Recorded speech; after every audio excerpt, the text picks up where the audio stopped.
തിരുവനന്തപുരം രാജ്യാന്തര വിമാനത്താവളത്തിൽ ജോലി ചെയ്യുന്ന IB ഉദ്യോഗസ്ഥ മേഘ കഴിഞ്ഞ ദിവസം മരണപ്പെട്ടു പോയി. ഇപ്പോൾ ന്യൂസ് ചാനലിലെല്ലാം മേഘയെക്കുറിച്ചുള്ള വിവരങ്ങളാണ് നിൽക്കുന്നത്. മേഘ പത്തനംതിട്ട സ്വദേശിയാണ്.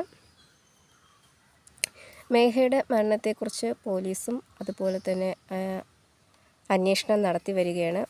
മേഘയുടെ മൊബൈലിൽ നിന്ന് എന്തെങ്കിലും വിവരം കണ്ടെത്താമെന്ന് കഴിഞ്ഞാൽ മൊബൈൽ ചിന്നിച്ചിതറിപ്പോയി. പോലീസിന് അങ്ങനെയാണ് ലഭിച്ചത്. സൈബർ സെല്ലിൻ്റെ സഹായത്തോടെ കൂടുതൽ വിവരങ്ങൾ അന്വേഷിച്ച് വരുന്നുണ്ട്. മേഘയുടെ കൂടെ ജോലി ചെയ്തിരുന്ന കൂട്ടുകാർ പറയുന്നത്, പോലീസിൻ്റെ അന്വേഷണത്തിൽ അവർ പറയുന്നത് മേഘ കുറച്ച് ദിവസമായി കുറച്ച് വിഷമത്തിലൊക്കെ ആയിരുന്നു. അതുപോലെ തന്നെ സൂചന മാത്രമാണ്, മലപ്പുറത്ത് തൻ്റെ കൂടെ ജോലി ചെയ്യുന്ന IB ഉദ്യോഗസ്ഥനായ ഒരാളുമായി പ്രണയത്തിലായിരുന്നു. അയാൾ പ്രണയത്തിൽ നിന്നും പിന്തിരിഞ്ഞതാണ് മരണകാരണമെന്നും പറയുന്നു. അതൊരു സൂചന മാത്രമാണ്. പിന്നെ ബന്ധുക്കളും പറയുന്നുണ്ട് ആത്മഹത്യ ചെയ്യേണ്ട കാരണമില്ലെന്ന് അമ്മാവൻ പറയുന്നുണ്ട്. അപ്പോഴേക്കും അവർക്കും മരണത്തിൽ ദുരൂഹത ഉണ്ടെന്നാണ് അറിയുന്നത്. ശരിക്കും ഉള്ള കാരണം അതിന് മരണത്തിന് ഇടയാക്കിയ കാരണം അല്ലെങ്കിൽ മരണത്തിന് ഒരു സാഹചര്യമുണ്ടല്ലോ, അതെന്താണെന്ന് ഇതുവരേക്കും കണ്ടെത്തുവാൻ കഴിഞ്ഞില്ല.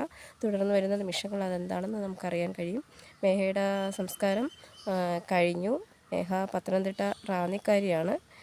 സംസ്കാര ചടങ്ങുകളെല്ലാം കഴിഞ്ഞിട്ടുണ്ട് എന്നാണ് അറിയാൻ കഴിഞ്ഞത്.